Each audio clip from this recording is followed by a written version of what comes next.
Hola, buenos días, noches o tardes, depende de la hora en la que nos escuchen. Bienvenidos a otro episodio de este podcast Teologando entre Latinos. Es para nosotros un gusto estar aquí y hoy tenemos un tema muy interesante, eh, quizás conocido, quizás no conocido, quizás haya alguna idea del tema o quizás solo se conozca una parte.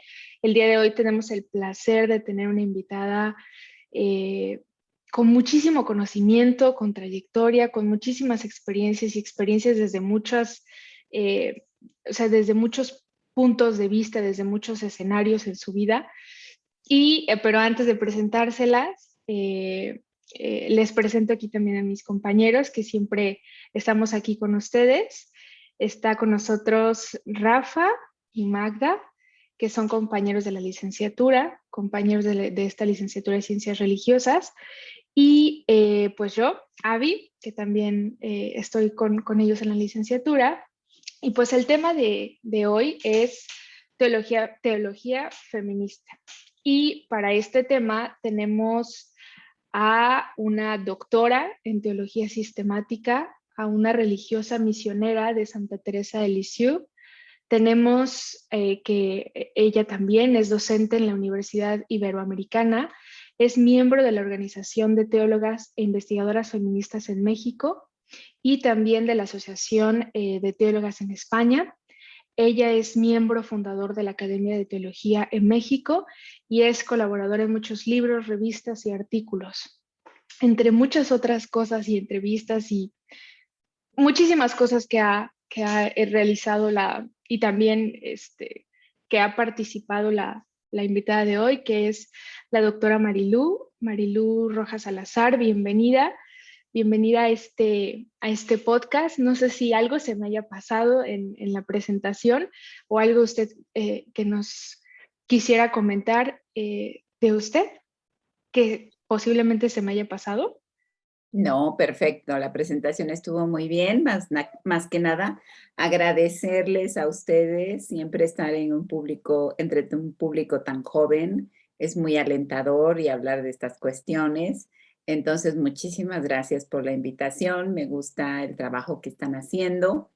Y bueno, pues nada, a tu público, bienvenidas, bienvenidos, bienvenides.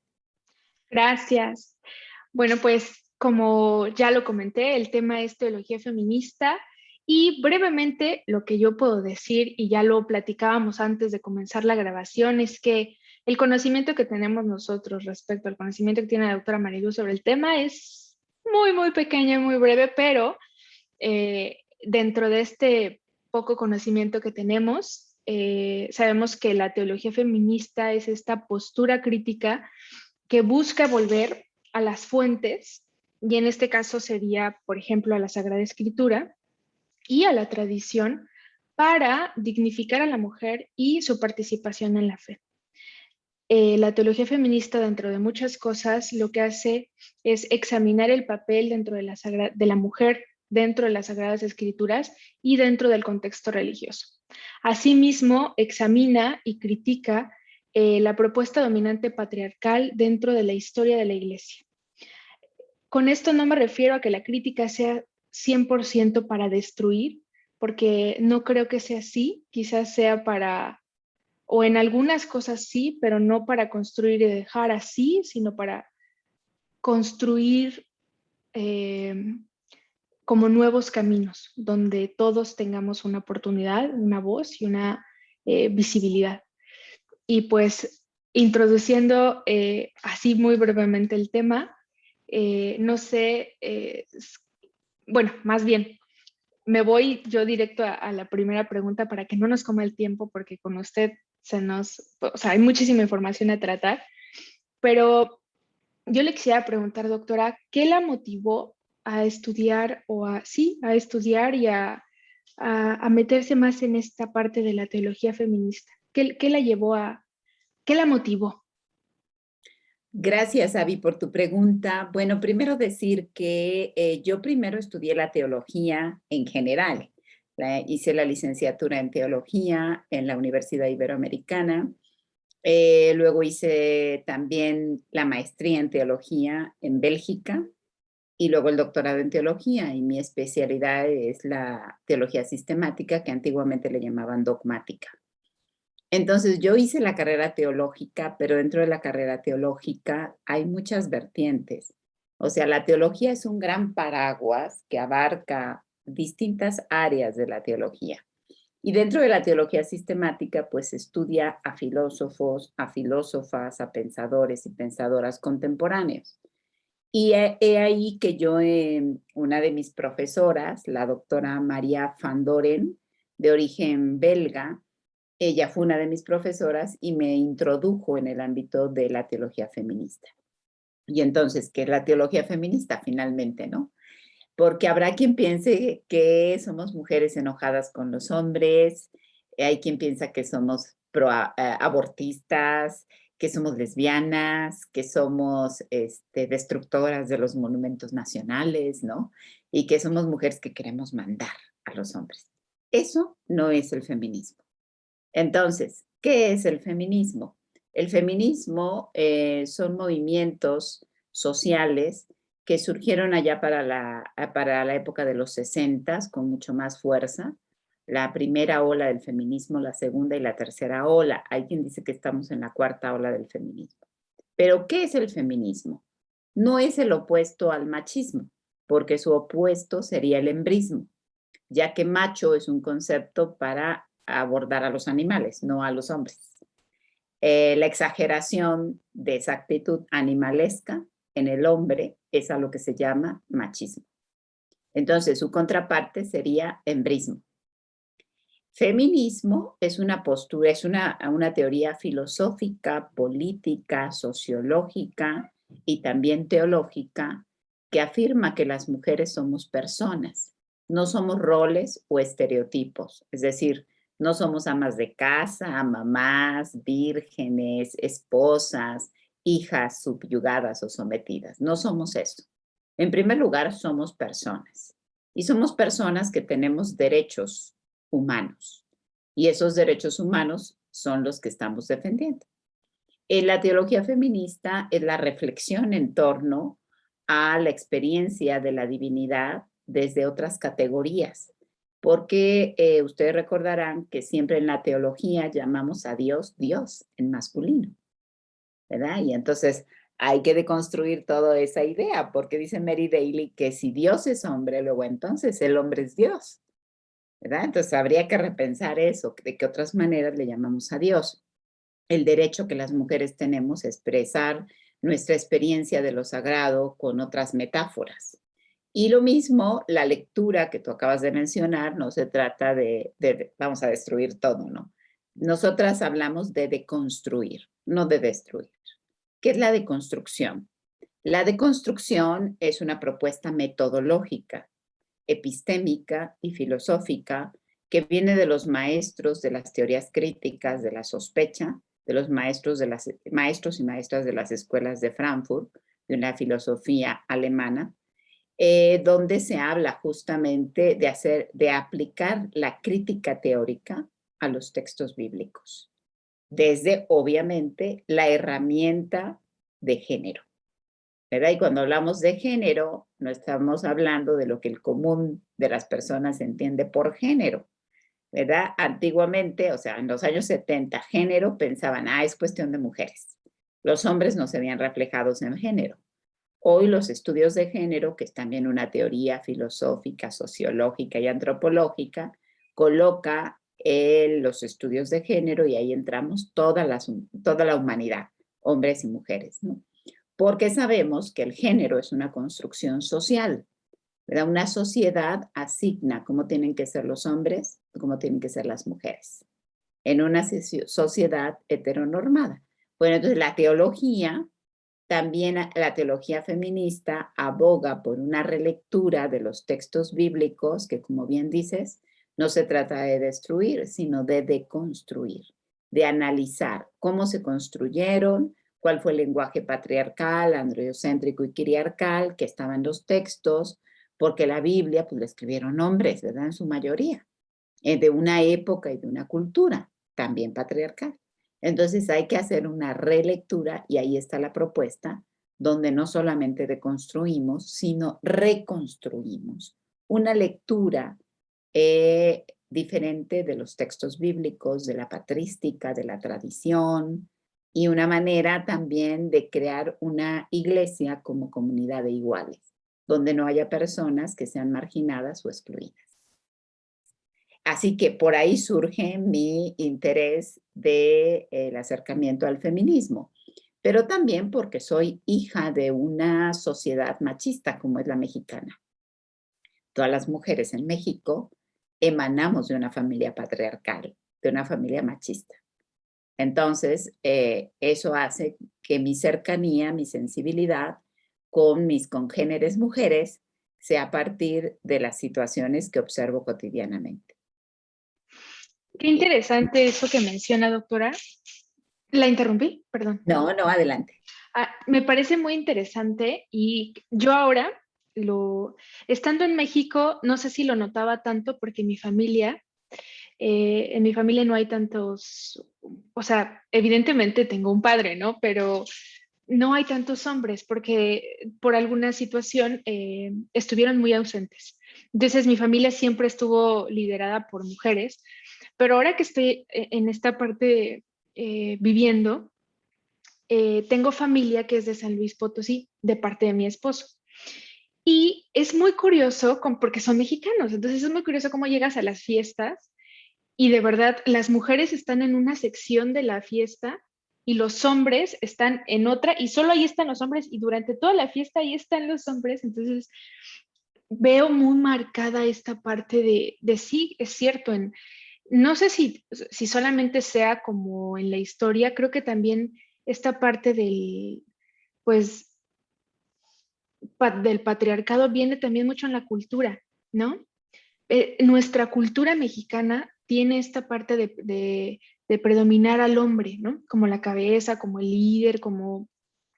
Sí, sí, me parece muy interesante eso que dice, de cómo usted se vio atraída al estudio de la teología feminista. No sé si mis compañeros quieran hacerle una pregunta.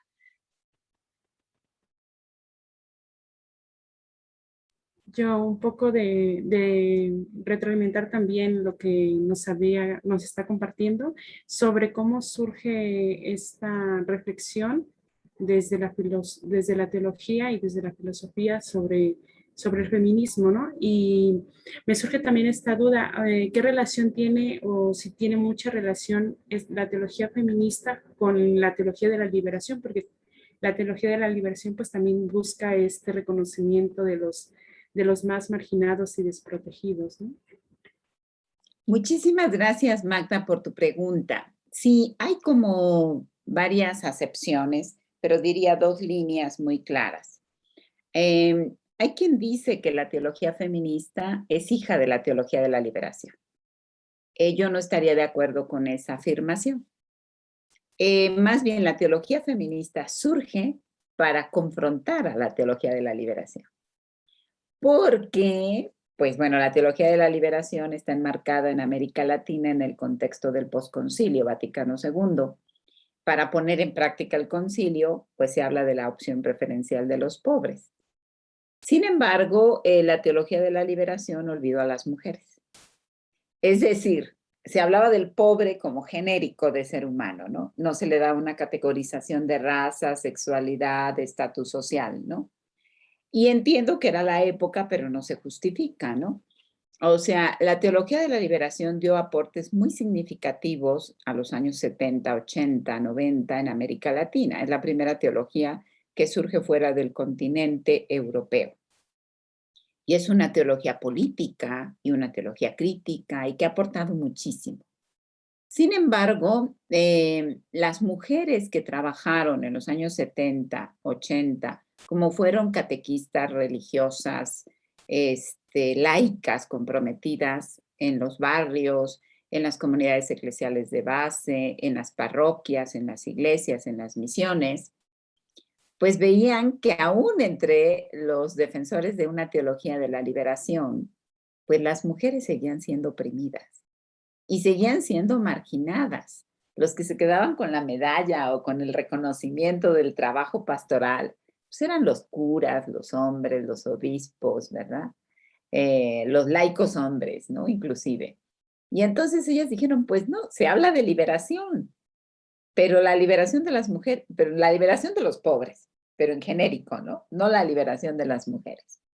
Y entonces, pues las mujeres se distanciaron de esa teología para reflexionar su propia teología y cuestionar a la teología de la liberación, justamente porque no las tomaba en cuenta, no era un aspecto liberador para las mujeres como lo era para los hombres, ¿no? Se hablaba del Jesús liberador, del Dios del Éxodo, pero pues ese era el concepto y la experiencia de los hombres. En el caso de las mujeres era otra experiencia, ¿no? Y aunque los teólogos y la gente que estaba trabajando muy comprometida en la teología de la liberación salía adelante, pues a la hora del mérito, los que brillaban eran los hombres, ¿no? Los que seguían escribiendo teología de la liberación pues eran los hombres, Gustavo Gutiérrez, Leonardo Boff, John Sobrino, y los obispos Leonidas Proaño, Helder Cámara, estoy hablando de puros hombres, ¿no? Entonces no se hablaba de teólogas de la liberación, y sí que las había. ¿Quiénes estaban ya trabajando teología de la liberación desde género o desde el feminismo? Pues estaba Ivone Guevara, estaba Nancy Cardoso, Maricel Mena, Elsa Tamés, Nancy Bedford, estaba en el norte, en Estados Unidos, trabajando teología de la liberación feminista, Elizabeth Schussler Fiorenza, estaba Elizabeth Johnson, o sea, un montón de mujeres trabajando, pero no eran reconocidas, porque la teología se volvía un área de poder solamente para los hombres. Es muy reciente que las mujeres llegamos a los estudios teológicos, sobre todo a nivel doctorado. Es muy reciente, ¿no? A ver, les doy un dato. Por ejemplo, yo estudiando en Bélgica, haciendo el doctorado, eran 43 varones y 2 compañeras mujeres. Y no terminé el doctorado en los años 50, lo terminé en 2012. Entonces, para que vean el nivel de desigualdad, ¿no? La teología seguía siendo el ámbito de conocimiento solamente para los que se iban a ordenar curas, para los que iban a hacer carrera eclesiástica y para los hombres laicos, pues que iban a querer un puesto de poder en la iglesia, pero para las mujeres no. Entonces, ¿qué se les enseñaba a las religiosas? Catequesis, pastoral, educación, cuidado a los enfermos, o sea, carreras o estudios para el servicio, ¿me explico? No para el liderazgo. Entonces, por eso yo distancio que la teología feminista emerge, sí, como una teología contextual y política, después de la teología de la liberación, como otras tantas teologías, pero no como su hija, sino como una crítica a la propia teología de la liberación. Qué interesante esto que nos comenta. Ahora, escuchándola, me venía el recuerdo sí, de la primera vez que estudié teología. Era una universidad pues sí, un poco más grande, de los salesianos, y asistíamos ciertamente, pues nosotras como formantes muy pequeñas, pero sí, o sea, yo viendo el panorama ahora, la mayoría eran hombres y pocas éramos las mujeres que estudiábamos ahí. Y sí, también apenas en el 2013, igual, pero sí era así, o sea, eran muchos más varones ahora sí que por mucho. Y pues a raíz de esto, pues también me venía, entonces, realmente la teología feminista nace como crítica de la teología de la liberación. Y también pensaba yo en estos nombres que nos daba y dije, sí, es verdad, no veo ninguna teóloga así que yo haya leído sobre la teología de la liberación, es verdad. Y sí, estoy sorprendida. No lo veía o no lo había reflexionado como tal. Y una de las cosas que sí como que tengo duda es, ¿cuál cree que ha sido como uno de los mayores aportes o de la de la respuesta que ha sabido dar la mujer ante esta crítica de la teología de la liberación. O sea, ¿cuándo fue el momento en el que dijo, ya vamos a hablar, ¿no? O es momento de comenzar a alzar la voz más fuerte. Bueno, propiamente, es muy buena pregunta, gracias Magda. Propiamente, las mujeres siempre nos hemos resistido a ser dominadas. No es que hemos estado así súper contentas y jacarandosas con la dominación, ¿no? La dominación lleva siglos y cuando, por ejemplo, leemos la historia de la iglesia, ¿a quiénes nos enseñan? A los padres de la iglesia, los doctores de la iglesia, ¿verdad? Los grandes teólogos de la iglesia. Pero no nos enseñan a las doctoras, ni estudiamos a las doctoras de la iglesia, ni a las madres de la iglesia. No estudiamos a las profetisas en el mundo bíblico. Cuando tenemos estudios bíblicos, Isaías, Jeremías, Ezequiel, Daniel, o sea, y puros hombres, como si no hubiera mujeres, ¿no? Entonces, uno de los aportes más grandes que tiene la teología feminista es la lectura feminista de la Biblia. El rescate que hemos hecho de las figuras de mujeres a lo largo de la historia del Antiguo Testamento y del Nuevo Testamento. La recuperación de figuras como las grandes madres de la iglesia, como las beguinas, que fue un movimiento alterno a la vida religiosa medieval, a las doctoras de la iglesia, la recuperación de las brujas que quemó la Inquisición y que las quemaron porque escribieron, porque se atrevieron a escribir, a filosofar, a pensar, las alquimistas, las profetisas de los primeros siglos de la iglesia, que las hubo, ¿no? Las mujeres que siguieron a Jesús y que crearon sus propias comunidades en Galilea. Y reconocer, yo diría que este es el más grande aporte, que todo el cristianismo se funda en el testimonio de una mujer, que es María de Magdala. Y que hay mucho que decir ahí acerca de María de Magdala, porque pues se sospecha que ella era la líder de la iglesia naciente, ¿no? Y entonces, bueno, esto cambiaría toda la historia. Hay una historia documentada ahí que habría que repensar, ¿no? Ahora, yo diría que el aporte que hemos tenido las mujeres a las religiones, no solamente al cristianismo, sino al judaísmo y al islam, pues es un gran aporte porque somos las grandes consumidoras de la religión. O sea, el 65% de las mujeres en las religiones somos las practicantes de la religión. Ahora, lo irónico, y esto lo dice el teólogo Hans Kuhn de célebre memoria, el teólogo suizo-alemán, compañero de estudios del entonces cardenal Ratzinger, ahora papa emérito, Benedicto XVI, Hans Kuhn decía que las religiones monoteístas tienen un problema con las mujeres. Todas, ¿verdad? Cuando las mujeres no somos un problema, sino ellos son los que nos ven como un problema. Entonces, para decir que el papel de las mujeres ha sido impresionante y ha sido un papel de resistir a la opresión, a la exclusión y a la subordinación de las propias religiones. Porque las religiones han contribuido al sometimiento de las mujeres, ¿no? Entonces, por eso es que no nos quieren libres, ni independientes, ni autónomas, ni intelectuales, porque de esa manera pues, no nos pueden controlar, ¿no? Entonces, uno de los grandes logros también ha sido que las mujeres nos hemos ido apropiando del espacio religioso. Es decir, hemos tomado nuestro lugar, nadie nos lo ha dado, porque si esperamos a que nos lo den, pues estaríamos ahí sentadas todavía, ¿no? Hemos tenido que tomar el espacio religioso y ahora justamente en este periodo de renovación de la iglesia, pues se le ha pedido al Papa Francisco que bueno, que está apelando a la renovación de la iglesia, pero una renovación que no puede ser sin las mujeres. Y esto es lo que está creando mucha polémica justamente con las iglesias del Sínodo de Alemania, ¿no? Porque ustedes saben que el Sínodo de Alemania está muy en la punta de la avanzada y está decidiendo, pues, párrocas y tal vez apelando a la ordenación ministerial de las mujeres, ¿no? Y entonces, contra la tradición de una iglesia católico-romana que se ha opuesto a la ordenación de las mujeres, pero que no reconoce que en los 4 primeros siglos de la iglesia hubo ordenamiento para las mujeres de distintos ministerios.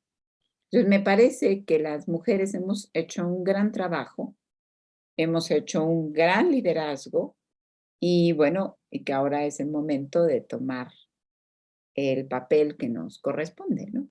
Y no quiere decir que vamos a mandar a los hombres. Quitémonos eso de la cabeza. Porque sí, los hombres de la iglesia tienen mucho miedo porque piensan que nosotras vamos a hacer lo que ellos nos han hecho. Y no es eso. Se trata de establecer relaciones de igualdad y de respeto entre hombres y mujeres, como miembros de la comunidad de iguales que Jesús quería. Muchas gracias. Ahora, retroalimentando también lo que nos dicen, me venía, ¿cuánto aprenderíamos nosotras, las mujeres, si aprendíamos a leer la Biblia desde estas mujeres que nos presentan, que ciertamente fueron en alguna manera silenciadas, pero que aparecen así como chispas que nos podrían ayudar a crecer en la fe y a ser valientes? Y me venían especialmente las mujeres que vienen en el Éxodo, las parteras, ¿no? Cifra y Fuba, que desobedecieron al faraón por el temor al Señor, ¿no? Y no hicieron lo que decía el faraón, sino lo que le dictaba Dios, ¿no? Y cuánto aprenderíamos nosotras realmente como mujeres siendo y siguiendo como esta voluntad de Dios para el hoy de nuestras vidas como mujeres, ¿no? Y en ese sentido, Magda, pues habría que revisar a los protagonistas de la historia bíblica, ¿no? Para que existiera Abraham e Isaac, pues está Agar y Sara, ¿no? Para que el niñito Isaac eligiera esposa, pues ahí viene Rebeca, ¿no? Y luego viene Lía y Raquel. Y luego, bueno, y uno tendría que preguntar a cuántos nombres de mujeres en la Biblia te sabes. Así como no sabemos la lista de los patriarcas, bueno, están las matriarcas, Sara, Agar, Rebeca, Lía, Raquel, Débora, Noemí, Ruth, Sufrá, Púa, Séfora, los seguidores de Jesús, los apóstoles, ¿no? ¿Y cuántas mujeres, cuántos nombres de mujeres en el Nuevo Testamento hay? Y hay más de 12, ¿no? Y ahí tienen a las 7 Marías para empezar, y está Marta, y están, porque en la Biblia se acostumbraba a no mencionar a las mujeres, porque no eran parte del pueblo de Dios. El pueblo de Dios, cuando en la Biblia se habla del pueblo de Dios, se habla de los hombres, no se habla de las mujeres. Por eso Mateo, maravilloso Mateo, dice 5,000 hombres, sin contar a las mujeres y a los niños. Hace la aclaración, ¿eh? O sea, ustedes no estén pensando que todas contaban. No, las mujeres no contaban. El pueblo de Dios era hombres, ¿no? Entonces, cuando no se mencionan en la Biblia las mujeres, no es porque no haya mujeres, ¿verdad? Sara era infértil. Igual no tenía hijos varones, por eso era considerada infértil, ¿no? Y entonces, a lo mejor tenía 5 hijas mujeres, pero no contaba. Como era el caso de Getrón, ¿no? El sacerdote de Madián, que tenía 7 mujeres por hijas, y bueno, Moisés pues llega ahí. Entonces, para que Moisés pudiera liberar al pueblo, pudiera ser el líder que fue, pues ahí tienes a Sufrá, a Púa, tienes a Betsabé, tienes a Miriam, que lo cuidó, tienes a la hija del faraón, luego tienes a Séfora, un mujeral para que este señor pudiera ser el que fue, ¿no? Y luego si vamos a Jesús también, y ahí tienes a María de Magdala, que le pagaba las cuentas, a Susana y a Juana, que eran las ricachonas que le proveían al grupo, porque digo, con todo cariño y amor, pero Jesús pues, no tenía de dónde tener dinero para sobrevivir, le servían con sus bienes, quiere decir, le daban, ¿no? Luego tenemos ahí a María, pues nada menos que María de Nazaret. Luego tenemos a Marta y María, que allá lo acogían y le daban provisiones y lo consentían. Y luego tenemos a todas las demás mujeres que le siguieron hasta el final, ¿no? Y las testigos oculares de la resurrección. Entonces, pues sí, para que un señor viva, para que un señor sea, ¿cuántas mujeres están ahí? ¿Verdad? Y entonces casi siempre se habla del liderazgo de tal personaje, pero no se habla de lo que hacen las mujeres. Gracias, Magda. Doctora, a mí me llama mucho la atención todo esto que dice, me encanta y resalto lo que decía, que quizás se ha enseñado más a la mujer, se le enseña y se le educa a servir y no a liderar, y eso me causa un poquito de ruido porque lo veo, precisamente lo veo. Yo personalmente decidí estudiar esta carrera en una institución católica, porque no soy católica, y lo pude estudiar en una institución propia de la religión en la que fui educada, porque sí, tiene sus universidades y tiene sus escuelas, pero no lo quise hacer precisamente porque no quería que me enseñaran teología como para no sé, como para enfocado hacia otro tipo de servicio. O sea, no quería que me enseñaran teología para ser una buena esposa, que soy que estoy casada, pero no quiero que me enseñen eso en teología. No quería o sea, no quería aprender teología para que me enseñaran a ser una buena mujer y a cómo sentarme y a cómo hablar dentro del templo y a cómo vestirme. Entonces, por eso decidí estudiar en una institución católica que hay muchas cosas también a ver, pero yo quería algo más sustancioso, no quería que me educaran para eso, no quería estudiar a Dios para eso, quería saber un poquito más. Y mi intención, si Dios me da vida y demás, es seguir haciéndolo, ¿no? Para no solamente servir, que el servicio sí es primordial, pero no estamos hechos solo para servir, ¿no? Y eso me causa mucho ruido y creo que es algo muy interesante que apunta. Y ahí va otra pregunta. Creo que se dice mucho dentro de mi iglesia, ¿no? Es que ¿por qué dicen que la mujer no es reconocida y que se tiene que dignificar el papel de la mujer? Pero ¿quién más sino la iglesia lo reconoce, ¿no? Nosotros tenemos a María como lo máximo, ¿no? La figura de esta mujer extraordinaria. ¿Y por qué siguen diciendo eso? Inclusive creo que, si no me equivoco, el Papa dijo lo mismo. El Papa Francisco dijo, es que no entiendo por qué la mujer quiere como igualarse al varón y no reconocer que ella tiene elementos distintivos propios de su género, ¿no? De ser mujer, ¿no? Entonces, y se dice que sí se reconoce y que ahí tenemos líderes y también se proclama mucho, ¿por qué dices que no se le reconoce si tenemos doctoras de la iglesia y demás, ¿no?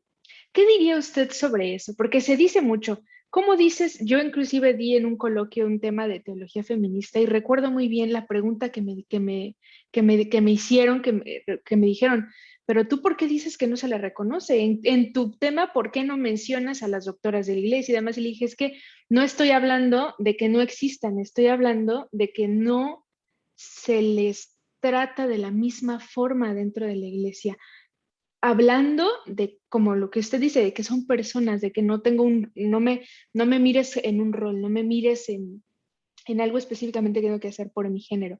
¿Qué diría de eso? De que se dice que sí se le reconoce, pero en la práctica hay como que no es congruente. Te voy a contar una anécdota y posiblemente esa anécdota responda a tu pregunta. ¿Por qué quienes hacen eso?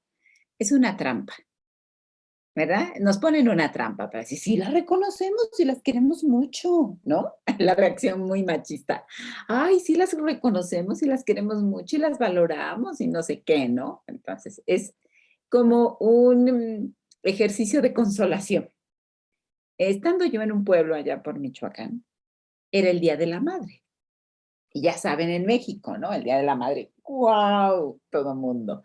Y era la fiesta del pueblo y de los niños del colegio. Y entonces, bueno, el presidente municipal llegó a la fiesta y dio su discurso para las mujeres, ¿no?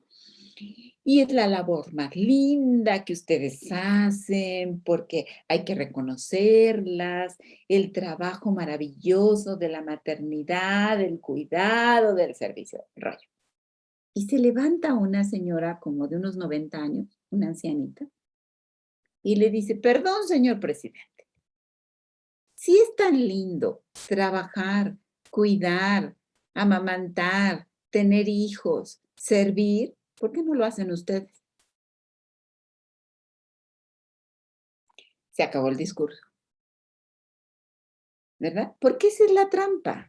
O sea, nos halagan tanto, nos endulzan el oído tanto para decir, confórmense con lo que tienen, con su papel de servicio, de cuidadoras, de protectoras. Confórmense con eso.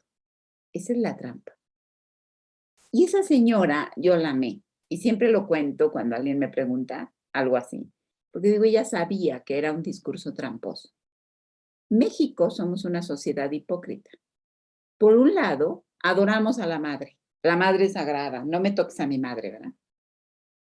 Pero por otro lado, matamos, violamos, bueno, los hombres matan, violan y hasta se comen a las mujeres.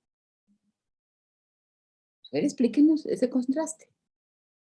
Somos el país que más adora a la madre y somos el país que asesina 14 mujeres cada día.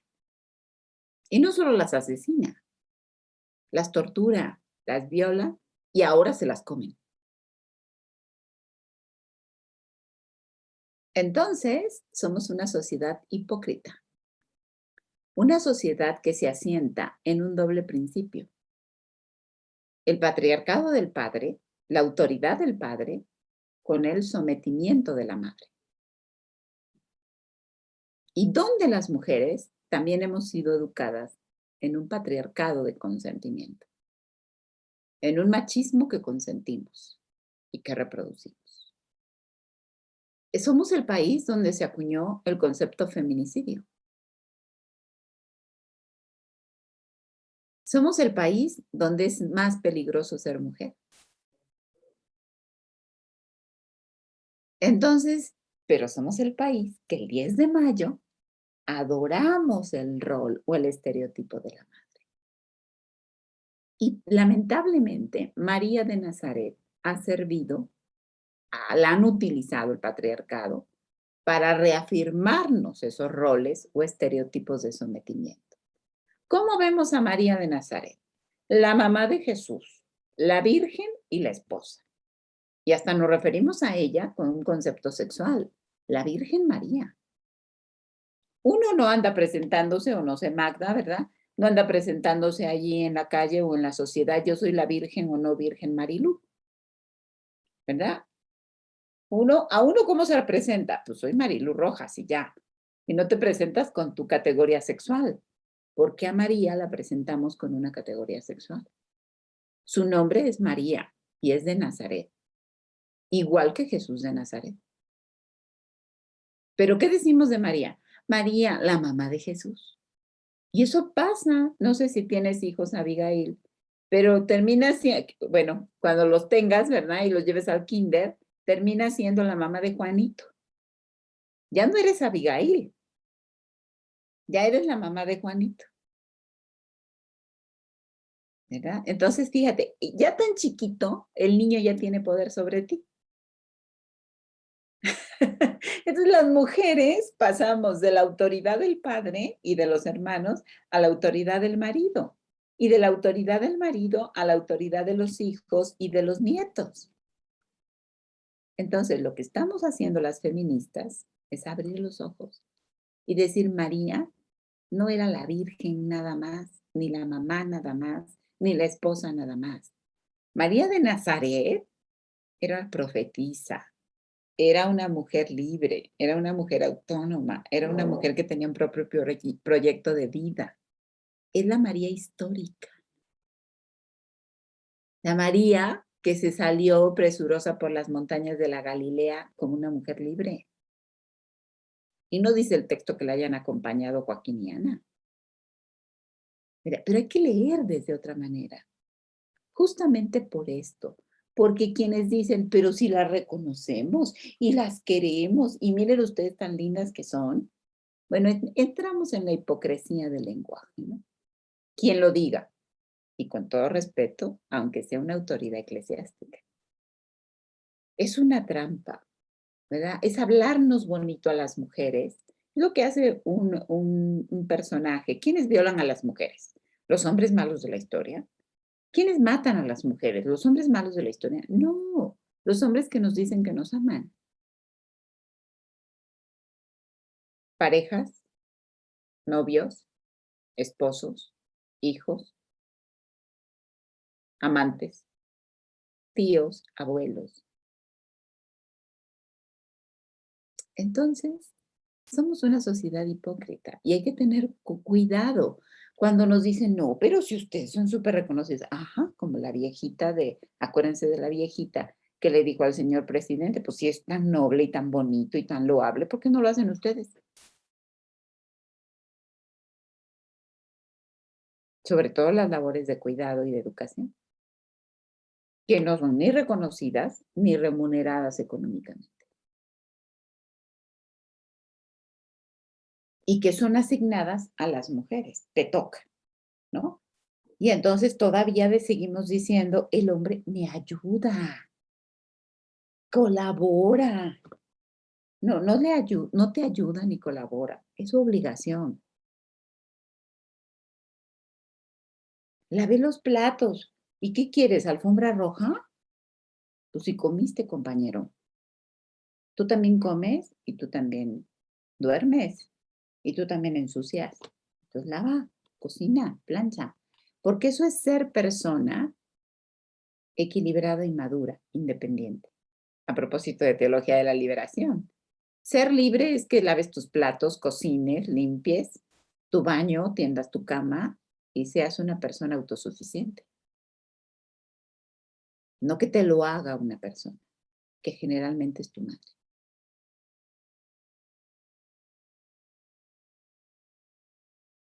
Híjole, qué interesante. Y eso no les gusta a los varones, porque, pues, oigan, si viven recómodos, ¿ustedes creen que van a dejar su coto de poder? ¿De veras? No, pues les limpian, les lavan, les cocinan, les planchan, les dan, los proveen, y además los aman. Tienen muchos privilegios los varones. Y híjole, nos estamos acaparando a la doctora Rafa. No sé, es que yo tengo todavía muchas preguntas. No sé si le quieres hacer una pregunta a la doctora o... Bueno, sí, Hola Rafa, ¿cómo estás? muy bien, gracias, doctora. Pues igual, pues bastante, am, no sé cómo decirlo, pues al escuchar todo lo que la doctora pues menciona, su anécdota, sí es bastante cierto como, no sé, algunas personas simplemente buscan pues hacer esa, como usted lo menciona, pregunta trampa, ¿no? Para um, que a lo mejor ellos buscan que las mujeres simplemente, a lo mejor ellos creen que las mujeres solo buscan reconocimiento, pero pues no solo, supongo que no solo buscan eso, sino también la participación y que se les tome en cuenta en ese reconocimiento, ¿no? Y bueno, también usted me acaba de ayudar a entender muy bien esta parte de la teología de la liberación. Yo igual tenía la idea errónea de que en la teología de la liberación pues ya se abordaba la teología feminista, ¿no? Entonces, mi pregunta es así, ¿sí cree que en un futuro la teología feminista pueda tener el peso que tiene o que tuvo la teología de la liberación? Esa sería mi pregunta. Gracias. Son dos preguntas las que me has hecho y me las has hecho muy bien. Entonces, primero decir que, a ver, si la teología feminista o la teología de la liberación, empiezo por la primera. La teología de la liberación no tuvo a bien enfocarse en las mujeres, también porque la mayor parte de esta teología fue elaborada por hombres y eran hijos de su tiempo, o sea, formados en una cultura patriarcal de la época, de América Latina, en fin. Segundo, porque además fue una teología muy perseguida. Voy a darles el mérito de la sospecha, ¿verdad? Es decir, fue una teología muy perseguida. Fue la teología que ha dado más mártires en América Latina y el Caribe, ¿no? Pronto la empezó a censurar Roma y pronto empezaron a callar a los teólogos de la liberación. Entonces, Hay quien dice, pues ya no nos dio tiempo a profundizar más. Puede ser. Segundo, porque el gran error que tuvo la teología de la liberación, y ese es mi juicio personal, es que no incluyó en los temas de reflexión a las mujeres y no las dejó que reflexionaran ellas por sí mismas. Ellos querían seguir reflexionando a partir de ellos como varones. Y entonces no tomaron en cuenta el trabajo de las mujeres. Te doy un dato, fíjate. Si tú vas al documento del CELAM de Puebla 79, que fue la tercera conferencia del episcopado latinoamericano aquí en México, vas a encontrar en ese documento 11 números dedicados a las mujeres. ¿Quiénes metieron esos 11 números a la conferencia del episcopado latinoamericano? Un grupo de teólogas que estaban en Huastepec, Morelos, albergadas, que vinieron de todo el continente para aportar desde fuera a los obispos que sí querían colocar algunos números sobre las mujeres. Y lograron colocar 11 números. Es el único documento eclesial de toda América Latina y el Caribe que tiene 11 números dedicados a las mujeres. En Aparecida, que fue 2007. En 2007, Aparecida, las mujeres fuimos las grandes desaparecidas. Luego, si tú revisas Laudato Si, hay creo que 3 numeritos que dedica el Papa a las mujeres. ¿Verdad? Entonces, si uno va estudiando los documentos de la iglesia, pues está eso, ¿no? Entonces vamos viendo que son numeritos como de pasada, ¿no? 280, 380 números de un documento y dedican 2, 3 números a las mujeres. Entonces, eso ya con el colmillo que uno va adquiriendo con los estudios, pues lo descubres, ¿no? Y esa es la historia, ¿no? Ahora, la segunda pregunta que tú colocabas, ¿no? Que si yo creo que la teología feminista va a tener un renombre como lo tuvo la teología de la liberación. Ya lo tiene. En el momento en que nos tienen tanto pánico, las religiones, ¿verdad? Ay, las feministas, ay, qué miedo. No te digas feminista, ¿no? ¿O qué es eso de la teología feminista? Entonces, en el momento que hay tanta censura a la teología feminista, es que ya hay un reconocimiento, tanto o más como lo tuvo la teología de la liberación. Te puedo decir que hay 2 movimientos contemporáneos en este momento, como los 2 principales movimientos proféticos en América Latina y el Caribe. Y son el movimiento ecologista y el movimiento feminista. Entonces, eso mismo pasa con la ecoteología y con la teología feminista, ¿no? Me parece que tiene un fuerte raigambre. ¿Y qué somos ahora quienes estamos cuestionando muy seriamente el modelo de iglesia vigente? Por eso hay tanta reacción. Y hay tanto enojo también de grupos muy neofundamentalistas, ¿no? No sé si respondí a tu pregunta, pero espero que sí. Sí, respondí a muchas preguntas. Gracias, doctora. Gracias a ti. Doctora, ¿qué busca la teología feminista? Porque le voy a decir por qué le estoy haciendo esta pregunta. Porque en primer semestre tuvimos una asignatura que se llamaba Introducción a la Investigación. Y en esta asignatura recuerdo que el profesor nos planteó y nos dijo, a ver, van a investigar un tema que sea de relevancia y nos decía, ya no me estudien temas como el suicidio y cosas así, ya váyanse algo un poquito más profundo dentro de sus licenciaturas, ¿no? Dentro del objeto de estudio de por qué están aquí en la licenciatura. Y me acuerdo que yo me quedé pensando y dije, pues vamos a investigar algo sobre las mujeres, ¿no? En la iglesia, sobre el papel que tienen. Y me acuerdo que nos pusimos a investigar y en el equipo estaba Magda, estaba Rafael, estaba Ricardo y estaba yo. Y me acuerdo que dentro de la reflexión en la investigación pensábamos, ¿qué busca la teología feminista? Porque decíamos, a ver, ¿qué se está buscando? porque un planteamiento era, ¿no? Pues es que, ¿qué quieren ser, no? Sacerdotisas o obispos o quieren llegar a que haya una mujer papa o cositas así. Entonces estaba el planteamiento de si había una búsqueda de poder, ¿no?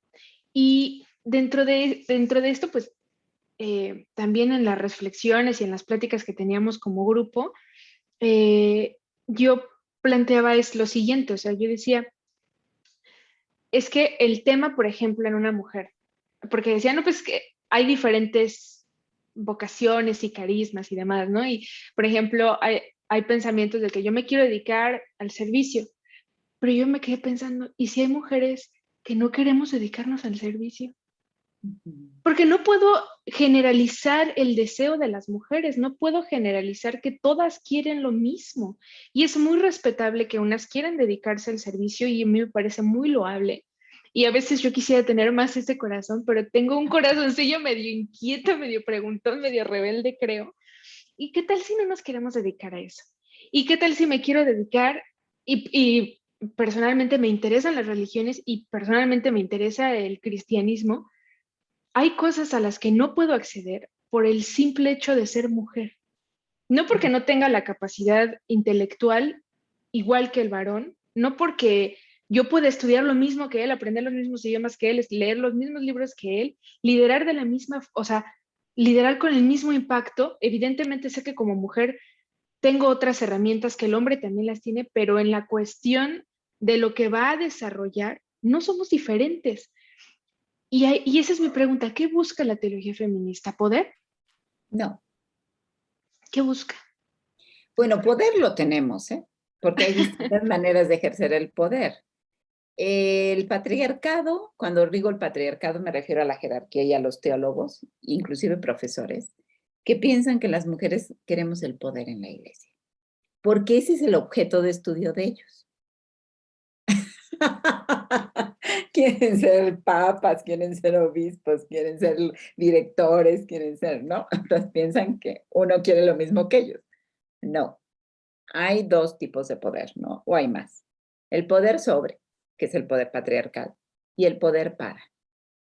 Las mujeres queremos un poder para que las cosas sucedan para el bienestar de la mayoría, pero no queremos eso las feministas. Las feministas en la iglesia queremos el reconocimiento de nuestros derechos de equidad. ¿Verdad? A ver, pongo otra historia como ejemplo. Un día voy en el elevador con mi mochila cargando aquí la computadora, ya saben, ¿no? Y un colega, no voy a decir de dónde, yo trabajo en varias universidades, ¿no? Y entonces me dice, no te ayudo porque eres feminista. Y yo así, pues, no te pedí que me ayudaras, ¿no? Gracias.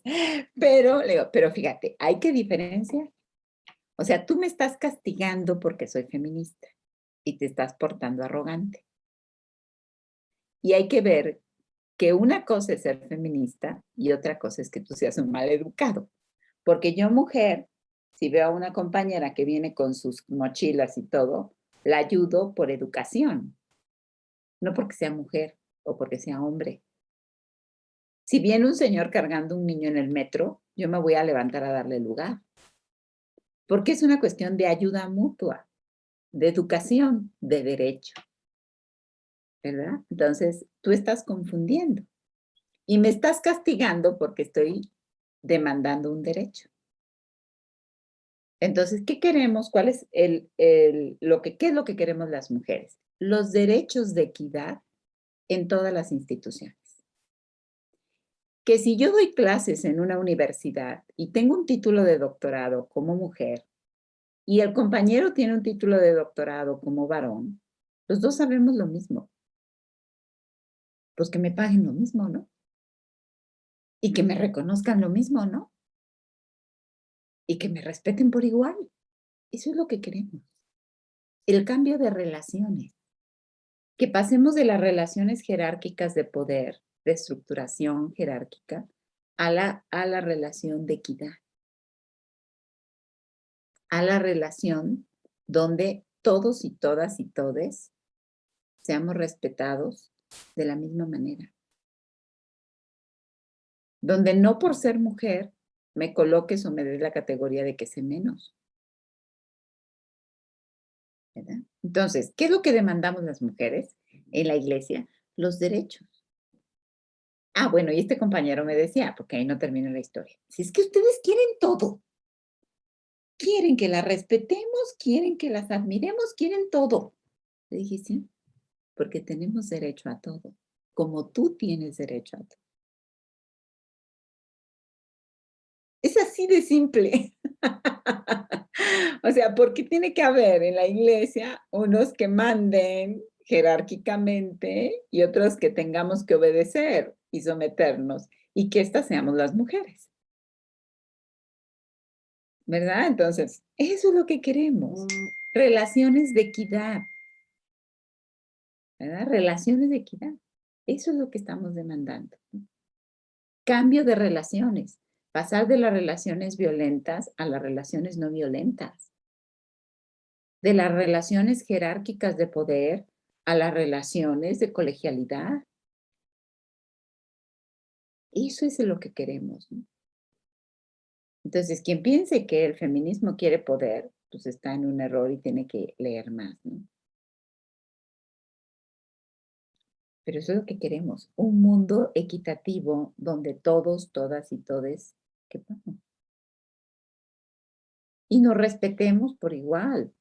Mujeres, hombres, personas de la diversidad sexual, lesbianas, gays, transgéneros, intersexuales, personas queer, que podamos convivir en esta casa común que nos dio la divinidad, en relaciones de equidad y respeto. Híjole, qué. Bueno, en cada pregunta yo digo qué interesante porque me llama mucho la atención.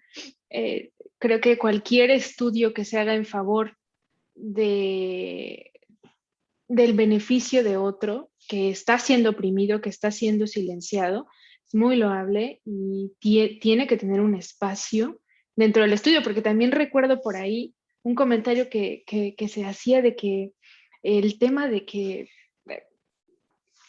lo recuerdo, tampoco voy a mencionar nombres ni espacios, pero recuerdo muy bien sobre un tema del diaconado femenino. Recuerdo muy bien que se hizo un comentario de que era un tema ya cerrado, o sea, que ya la respuesta ya estaba dada y yo me acuerdo que ese día, terminando ese espacio, yo quedé hasta con un dolor de cabeza y dije, ¿cómo es posible? ¿Cómo es posible que esté cerrado? Si yo, o sea, yo no siendo católica, cuando voy a las parroquias, porque desde pequeña me han fascinado, yo solo veo mujeres. Yo veo mujeres en las primeras filas de las parroquias, en la iglesia en la que yo fui educada, veo, yo creo que un 80% son mujeres. ¿Cómo es posible que sea un tema cerrado? Y ya esta es mi última pregunta para también darle, para que todos podamos hablar. Usted es defensora del derecho de la ciudadanía dentro de la iglesia.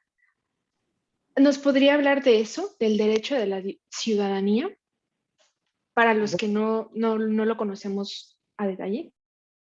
Muy bien. El derecho canónico está pensado para los hombres, que es el derecho. Hay un apartadito para la vida religiosa y hay un apartadito para las mujeres casadas. O sea, fíjate, ¿no? Entonces, el derecho canónico dice que las mujeres no podemos ser presbíteras, pues porque nuestro cuerpo no es crístico. ¿Qué significa que no es crístico? Que no tiene pene. En eso se radica el derecho de ciudadanía de los hombres. Es decir, los hombres pueden ser ordenados sacerdotes, presbíteros, diáconos, porque tienen un miembro viril en su cuerpo. Esa es la única razón. Cuando uno estudia la teología y la historia y la tradición, ¿verdad? Entonces revisa que no hay argumentos teológicos para decir que las mujeres no podemos ser sacerdotes, presbíteras, diaconisas o lo que sea, ¿no? Entonces yo soy ciudadana de esta iglesia. Si soy ciudadana de la Ciudad de México, pues tengo derechos, ¿no? Y obligaciones. En la iglesia yo solo tengo obligaciones, pero no derechos. A eso me refiero con la ciudadanía. Entonces, ¿quiénes son los que deciden en la iglesia? Pues los obispos, los cardenales, ¿verdad? Y algunos que otros laicos que los dejan entrar ahí para participar. ¿Quiénes son los que deciden la vida de la iglesia? La comunidad.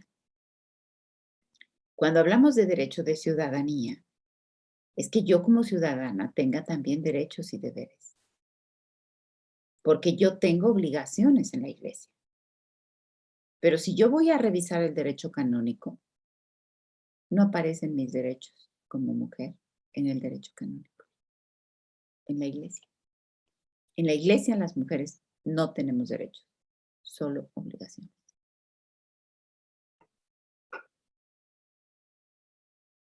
Gracias, doctora. Creo que también es bien importante y yo le agradezco su estudio porque creo que es importante que, por lo menos en México, creo que de forma personal yo la admiro, la he seguido un poco en algunas plataformas y creo que es muy importante y creo que es de agradecer que haya mujeres que estudien y se dedican a tocar estos temas porque definitivamente, ya sea poco, mucho o dentro de muchos años o pocos, va a tener un impacto en otras generaciones y en otras mujeres y en otros varones. Entonces, ya nada más sería eso yo para terminar mis preguntas así. Usted que todavía tengo muchísimas, pero el episodio no nos da para tantas, pero gracias por su labor. Yo no sé si Magda o Rafa quieran hacerle ya alguna de las últimas preguntas para finalizar el podcast.